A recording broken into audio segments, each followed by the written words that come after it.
Nos acompaña el abogado Mauricio Alarcón. Él es el director ejecutivo de la Fundación Ciudadanía y Desarrollo, con quien vamos a dialogar y vamos a aclarar un montón de incógnitas que este rato han empezado a generarse desde todo punto de vista. Hay unas interpretaciones totalmente antojadizas y qué mejor ir directamente a la fuente que nos puede ir aclarando todas estas interrogantes que las vamos a tener a lo largo de esta entrevista. Mauricio, muchas gracias, buenos días por estar nuevamente con nosotros a través de la hora clave, para un poco ampliar la información que se acaba de dar y que era algo que nos tenía en zozobra, que podía ser como no podía ser. En lo del juicio político, el presidente hizo su exposición en la Asamblea, pero me imagino que se dio cuenta y evaluó con todo su equipo de ministros y asesores de que definitivamente el camino era el único, que es el que acaba de decretar, la muerte cruzada. Se vuelve inviable gobernar en este país bajo las actuales circunstancias y termina decretando la muerte cruzada a través del decreto 741 emitido hace pocos minutos en el país. Esto nos cae como balde de agua fría, Mauricio. La pregunta es, desde el punto de vista de gobernar el país, ¿qué es lo que se viene? Se dice que se disuelve de manera inmediata, ni siquiera hay que esperar que esto vaya a ser publicado. Se cierra la Asamblea Nacional. ¿Cuáles son los mecanismos? ¿Cómo va a operar la gobernabilidad del país, Mauricio, de aquí en los siguientes meses? Buenos días. Buen día, Rubén. Creo que un momento como este nos deja a muchos desanimados, desmotivados, más allá de la poca credibilidad y confianza de nuestro órgano legislativo y una situación de crisis política profundizada, evidentemente, por el juicio en contra del presidente. Lo cierto es que esta figura, por muy constitucional que sea, no es democrática y hay que entender lo que implica no tener con nuestro órgano de representación por excelencia, la Asamblea Nacional, un contrapeso al Poder Ejecutivo durante algunos meses. ¿Qué se viene de acá? ¿Qué viene después?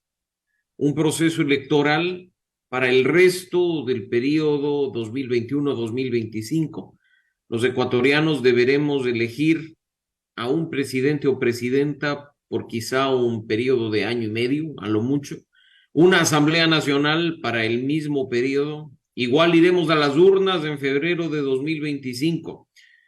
Y mientras tanto habrá que ver quiénes son los beneficiados y los damnificados de esta decisión tomada políticamente sin pensar en las consecuencias que principalmente trae a los ecuatorianos, ¿no? Creo que frente a una situación extraordinaria como esta, lo que hablemos en función de la coyuntura y de esos escenarios posibles no es otra cosa que una especulación, que ojalá en sus aspectos negativos y en la práctica, mi estimado Rubén, no se concrete. A ver, Mauricio, vamos dándole mayor claridad a los amigos oyentes para salirnos de cosas que no conocemos. De pronto esto nos llega como un balde de agua fría en un momento complicado para el país. La Asamblea definitivamente no podrá volver a sesionar hasta cuando, por elección popular, tengamos nuevos asambleístas en el proceso de elecciones que estaría destinado, que en 7 días más el Consejo Nacional Electoral tendría que convocar a elecciones para el año 2024, Mauricio. Ese sería el primer paso. Efectivamente, Rubén, lo único cierto en la Constitución, según el mismo artículo 148, es que el CNE en 7 días, coincidencialmente ese histórico 24 de mayo, convocará a un proceso electoral extraordinario, intermedio, para lo que resta del mandato y seremos nosotros quienes pongamos a otra persona de transición en Carondelet o ratificar al presidente de la República si opta por la candidatura y pongamos a una nueva asamblea por ese periodo. Ellos estarán, como tú bien dices, en funciones a lo mucho un año y medio, puesto que organizar un proceso electoral de esta naturaleza toma mucho tiempo, aproximadamente 6 meses. Se especula sobre la cantidad de días, de semanas, hay gente que habla de 90 días, pero hay etapas que tienen que cumplirse de acuerdo con el código de la democracia. Así es que en nuestras manos está la herramienta del voto para, en este caso, activar las primeras consecuencias constitucionales del decreto firmado la madrugada de hoy. Quiere decir que el presidente, el señor Lasso, si es que él desea, puede participar a un nuevo proceso de elecciones para el año 2024, si es que desea repetir presidencia de la República, que esto ya definiría el pueblo ecuatoriano en las urnas si le respalda o no al presidente. Y lo que sí tenemos es que elegir una nueva asamblea, definitivamente. Definitivamente, Rubén, así tiene que hacerse.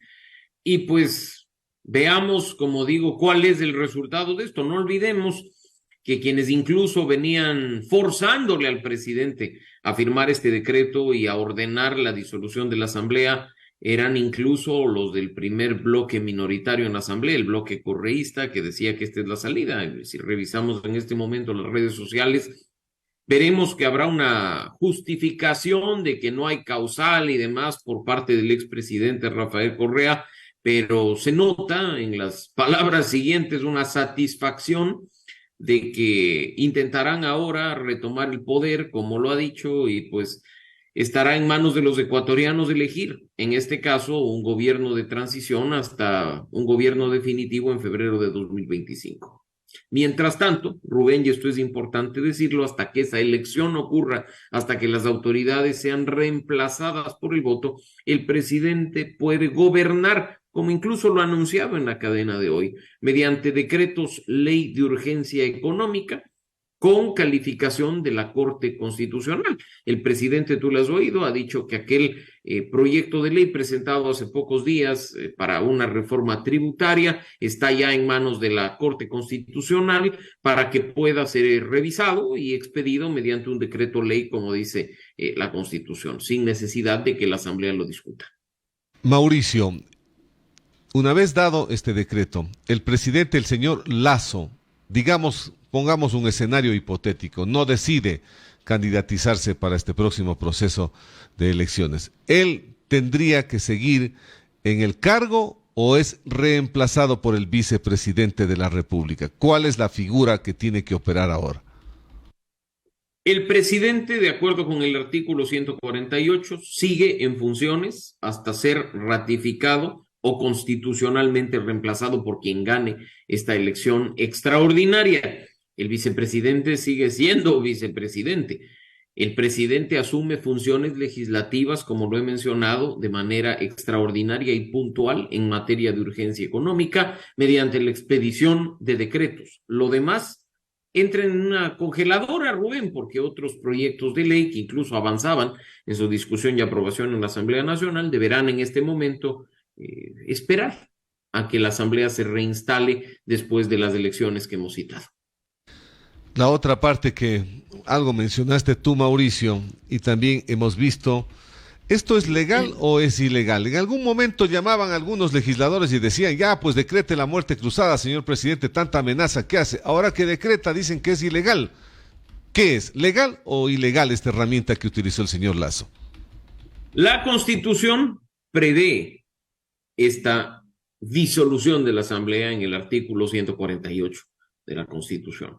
Incluso esa figura perversamente introducida en la Constitución de Montecristi por el correísmo, precisamente, que recordarás tú, Rubén, tenía mayoría en ese cuerpo colegiado, estableció que el único requisito en dos de las tres causales que se activan es el criterio del presidente de la República.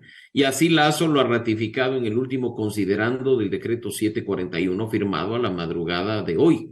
Entonces, simplemente el presidente considera que hay una grave crisis política, que hay una conmoción interna que genera esto y pues se activa la disolución y punto. Constitucional es, y quien considere que no lo es, pues deberá interponer una acción de inconstitucionalidad ante la Corte Constitucional que evaluará y decidirá, pero no de manera inmediata. Es un proceso que, como sabemos, tomará algún tiempo en plasmarse. Cuando escuchamos hay una conmoción interna, claro, los ecuatorianos nos preguntamos, el común de los ciudadanos que no conoce muchas cosas, ¿no? Pero no hay manifestaciones, no se ha paralizado el país. ¿Los motivos y el argumento que ha dado el presidente son los correctos para llegar a esta muerte cruzada? El juicio del presidente dice que sí. Los ecuatorianos, Rubén, como tú, como yo y como nuestra audiencia, podremos evaluar y sacar nuestras propias conclusiones. Incluso en espacios anteriores contigo, cuando evaluábamos esta posibilidad, te había indicado que en lo personal, por muy constitucional que es esta figura, no me parecía democrática y en lo personal no estaba de acuerdo con ella. Pero lo cierto es que ya ha sido tomada la medida.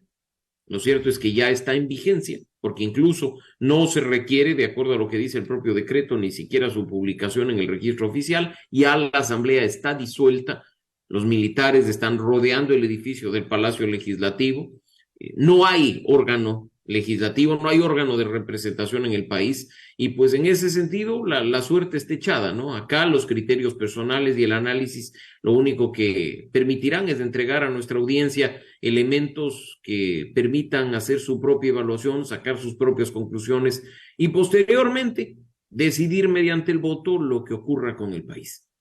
¿Qué pasa con muchos de los organismos, la autonomía de los organismos en el país? No tenemos asamblea. ¿Qué pasa con el Consejo de la Judicatura, Corte Constitucional? La autonomía que tienen que tener estos organismos. ¿Se sigue manteniendo bajo este proceso y este régimen que se viene en este momento, Mauricio? El Estado sigue funcionando, Rubén. Lo único que se ha disuelto y que se ha cerrado es la Asamblea Nacional. No hay aquí por qué alarmarnos ni pensar que todo va a paralizarse. No hay razón alguna por la cual las instituciones públicas no deban atender a los ciudadanos. No hay razón alguna por la que los gobiernos locales recientemente activados en funciones no atiendan a la ciudadanía. El país sigue, simplemente se ha disuelto la Asamblea Nacional, se ha parado el tema de legislar y fiscalizar, que son sus atribuciones principales, y pues simplemente esto es lo que tendremos durante las próximas semanas. Y en 7 días, como manda el decreto y sobre todo como manda la Constitución, la pelota entrará en cancha del Consejo Nacional Electoral, que recordemos incluso no ha sido renovado parcialmente, como dice la propia Constitución, y pues en definitiva tendremos ya elecciones con una fecha fija, con un calendario o un cronograma electoral y con las distintas etapas activas para que los partidos y movimientos políticos hagan su parte. Después, insisto, nosotros decidiremos con nuestro voto. ¿Qué papel va a jugar en este momento para garantizar la paz? Vimos que hubo un pronunciamiento ya de las Fuerzas Armadas hace pocos instantes, Mauricio, que llamaban a la cordura, a la tranquilidad de la gente, que van a ser garantes de este proceso de paz que debe tener el país. Pues en este caso es duro decirlo, pero siempre las Fuerzas Armadas, las fuerzas del orden han tenido un rol protagónico en defensa o en ataque a la democracia. Se ha hecho un anuncio de que hay que acatar la Constitución, de que hay que defender la Constitución, y pues en este caso esperemos que la paz, la seguridad y los derechos y libertades fundamentales de los ciudadanos estén garantizados más allá de las decisiones políticas que las personas tomen o hayan tomado ya. Acá, por sobre todo, hay que pensar en la ciudadanía, no en intereses particulares de unos pocos, no en intereses de aquellos que se están pescando ya a río revuelto a propósito de lo decidido por el presidente. Simplemente estamos nosotros con este tema de un proceso en marcha, una decisión que tiene que ser implementada de manera inmediata por varias instituciones y que el orden y la paz, al menos se dice, estará garantizada por estas fuerzas del orden. ¿Qué tiene que ver aquí la Corte Constitucional? Nos preguntan, Mauricio. ¿Puede revisar, no revisar sobre el efecto que tiene este decreto firmado por el presidente de la República, o esto ya no tiene nada que ver en la cancha de la Corte Constitucional? La única causal que requería un dictamen previo de la Corte Constitucional, Rubén, es aquella vinculada a la arrogación de funciones. Ojo con ese detalle. Las otras dos únicamente requieren el juicio o el criterio del presidente de la República. Como cualquier otro decreto, es susceptible de una acción de inconstitucionalidad que puede presentar un asambleísta o un ciudadano común, pero será la Corte la que decida en función de lo que dice el texto constitucional. Y pues el texto constitucional es claro en el artículo 148, por lo cual veo muy difícil, no imposible, que la Corte pueda echar abajo, pues de acuerdo con lo que dice nuestra norma suprema, El requerimiento es el criterio del presidente. Si el presidente considera que hay una grave crisis política o que hay una conmoción interna, puede disolver la Asamblea. Eso es todo. O sea, esto es potestad del presidente de la República. A su criterio, cree que tiene problemas, como él lo manifestó. Se volvió ingobernable el país. Frente a estas circunstancias, me veo obligado a decretar la muerte cruzada. Eso es lo que dice la Constitución. Y el decreto 741, firmado por el presidente a la madrugada, ratifica lo dicho por la Constitución. La calificación de la causal de grave crisis política y conmoción interna es una atribución exclusiva del presidente de la República que depende únicamente de su opinión, de su criterio o de su juicio, sin que se requiera ni pronunciamiento previo, ni dictamen previo, ni mucho menos. O sea, la suerte está echada. Esta figura, insisto, Rubén, y por eso es importante que haga énfasis en la coherencia que tanto hemos venido discutiendo en los últimos espacios contigo, se mantenga, porque la figura fue introducida perversamente en esta Constitución de 2008 para reforzar el hiperpresidencialismo que tanto criticamos y del que tanto se vanagloriaban quienes en su momento estaban en el poder, que ahora no se nos vengan a rasgar las vestiduras cuando los autores de esta figura y de su perversa redacción son precisamente hoy los damnificados del cierre de la Asamblea. Creo que hay que decir las cosas como son. Ellos son responsables de que este artículo esté ahí, ellos son responsables de que haya esta potestad presidencial y pues ahora jueguen con las reglas que están establecidas, no intenten forzar su propia constitución, aquella que decían que duraría 300 años. Suena irónico pensar de que todo lo que se ha dicho en el ámbito de la Asamblea Nacional ahora les toma por sorpresa y asustados. En esta mañana han convocado urgente los bloques legislativos, las diferentes bancadas, ¿no? Han convocado a su gente para analizar este tema. ¿Qué podrían hacer? Una vez que analicen, me imagino que tendrán extensas horas de discusión los asambleístas. ¿Qué acciones ellos podrían generar si es que quieren recuperar su espacio, que el momento ya está perdido? Los asambleístas, como lo he mencionado Rubén, pueden presentar una acción de inconstitucionalidad si así lo consideran. Podrán recurrir a la Corte precisamente utilizando la norma constitucional, la Ley Orgánica de Garantías Jurisdiccionales y Control Constitucional, y será la Corte la que resuelva respecto de esa pretensión concreta. O pueden acatar lo que está dispuesto en función de lo que dice la Constitución y someterse a una suerte de ratificación, postulándose a la Asamblea, si es que así lo consideran, para lo que resta del periodo, ¿no? Quienes tenemos la última palabra, Rubén, y creo que eso es importante seguir haciendo énfasis, somos nosotros, pues con nuestro voto tenemos la posibilidad de premiar o de castigar a los sujetos políticos, tanto en el Ejecutivo como el Legislativo, en función del trabajo que han hecho durante estos primeros 2 años de mandato.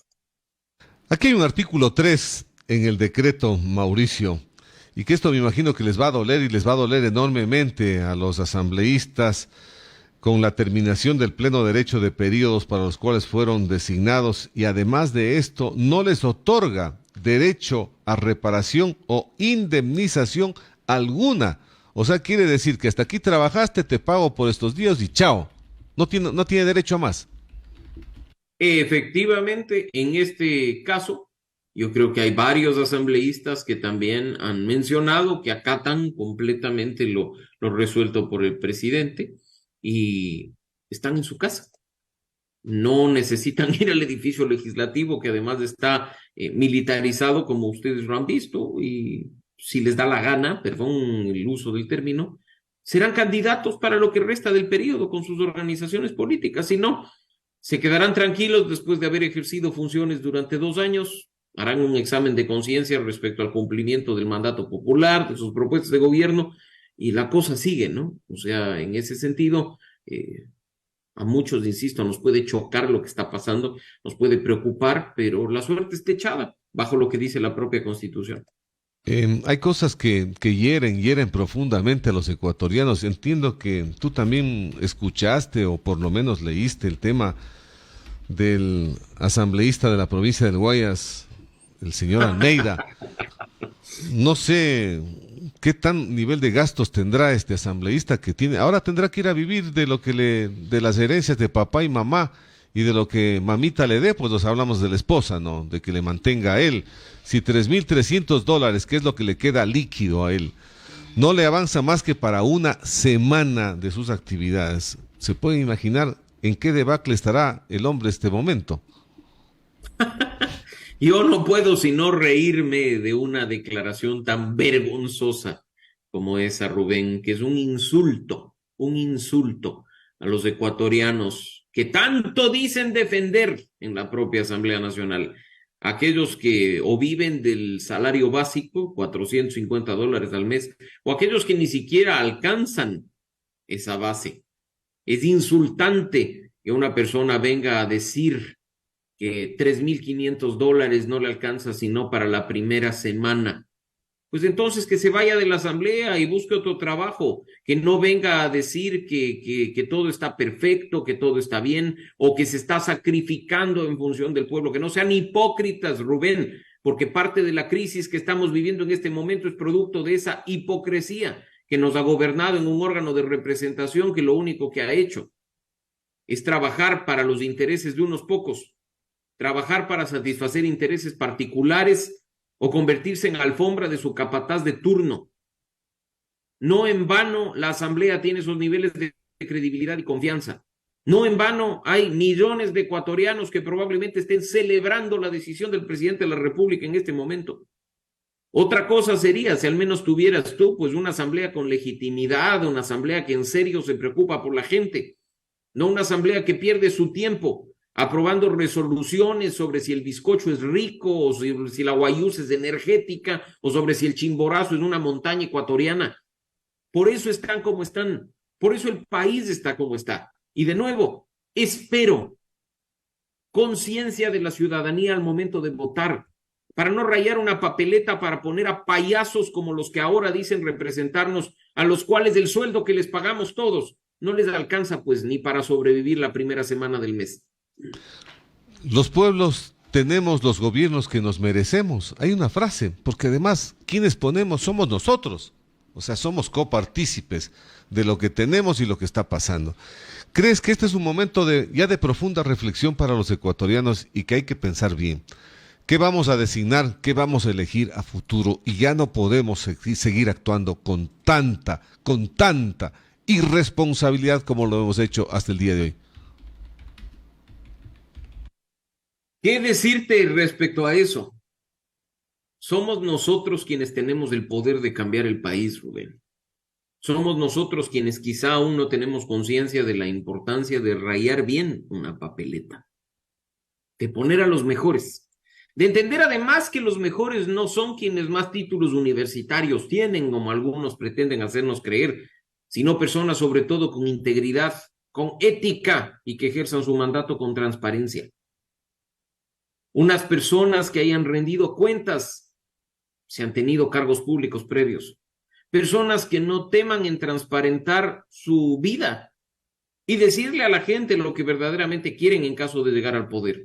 Somos nosotros quienes entregamos un mandato a través del voto. No un cheque en blanco para que hagan lo que les dé la gana. No un cheque en blanco para que vayan a rendir pleitesía a su capataz de la organización política que les auspició. Somos nosotros incluso, Rubén, quienes financiamos sus campañas políticas. No te olvides que el fondo de promoción electoral sale de tu bolsillo, del mío y el de la audiencia. Y lo que tenemos que hacer de manera urgente es fortalecer esa conciencia de la importancia de elegir bien para no estar pasando crisis como las que en este momento tiene el país. Mauricio, creo que quedamos claros. Viene un momento duro para el país, un momento complicado. Ojalá que no lleguemos a instantes de convulsión, que se empiece a generar espacios donde levanten a la gente, que la gente se informe más, ¿no? Necesitamos mayor información para el electorado, darle mayor conciencia. ¿Qué lectura te deja de lo que pasó el día de ayer en la asamblea, entre lo que dijeron los asambleístas y lo que dijo el presidente Mauricio? Un juicio político, Rubén, que ya venía siendo un circo. El trabajo al interior de la propia Comisión de Fiscalización, vergonzoso, de lado y lado, con gritos, con amenazas, con acusaciones que nada tienen que ver, con shows y con payasadas. Ayer en la asamblea, desde el irrespeto del presidente de no asistir desde el primer momento a escuchar a sus interpelantes, de no hacer uso de una réplica que creo que nos queda debiendo a los ecuatorianos, hasta las burlas de los asambleístas respecto del proceso, o las burlas y los insultos a los ecuatorianos respecto de ese sueldo que no les alcanza. Más de lo mismo. Ni siquiera supieron asumir con responsabilidad lo que un proceso como este implica. El más importante proceso de control político del legislativo al ejecutivo por los suelos. Ni siquiera supieron atender con altura una supuesta cuestión vinculada a la corrupción que debería estar en la discusión con mayor responsabilidad que la que ha habido. Se burlan de nosotros, Rubén, y lo seguirán haciendo si es que nosotros no aprendemos a elegir y no procuramos poner en su puesto a los políticos. Y me refiero a premiar a los buenos con el voto y permitirles que lleguen al poder, y a ponerlos en el basurero, que es el lugar donde corresponde a aquellos que lo único que van es a calentar el puesto, a jugar Candy Crush, a hacer compras por internet o a rendir pleitesía al capataz de su organización política. ¿Comprobó algo en su argumentación los dos legisladores que tenían que presentar toda una argumentación en contra del presidente? Si hubiera habido un buen análisis, si hubiera habido un buen argumento, Rubén, no estaríamos en esto. No estaríamos en una situación de disolución de la Asamblea, no estaríamos en una crisis política y en una conmoción interna a criterio del presidente. Cuando las instituciones funcionan, no se necesita que se pierdan decenas de millones de dólares por un contrato mal hecho o por un contrato no terminado. Mira que en países con democracias fuertes, con instituciones que funcionan y donde la corrupción no queda impune, basta que hagan mal uso de una tarjeta de crédito y vayan a comprar cafés con dinero del pueblo para que dejen el cargo y para que salgan corriendo. Pero acá, frente al robo de millones de dólares durante las últimas décadas, a vista y paciencia de nosotros, nos vemos paseando impunemente en las calles del Ecuador. O, por supuesto, aquellos que le tienen algo de temor o de respeto a la justicia, paseando libremente en las calles de otros países, aupados por gobiernos cómplices de la corrupción, por gobiernos cómplices y enemigos de los ecuatorianos, que no hemos podido recuperar un solo centavo de aquellos que están engrosando las billeteras de los corruptos que en su momento abusaron del poder en perjuicio de nosotros. Mauricio, muchas gracias. Creo que ha sido un análisis importante. Ha quedado clarísimo el tema. No hay duda de lo que se viene y esperemos de que más bien el pueblo asuma con total responsabilidad este momento que está pasando el país. Muchas gracias y un abrazo, Mauricio. Gracias a ti, Rubén, y pues aquí seguiremos juntos analizando un poco de lo que se viene, pues la historia no termina aquí ni con este decreto. Por el contrario, muchas cosas seguirán pasando y ojalá sea garantizando los derechos y libertades de los ecuatorianos por sobre cualquier cosa.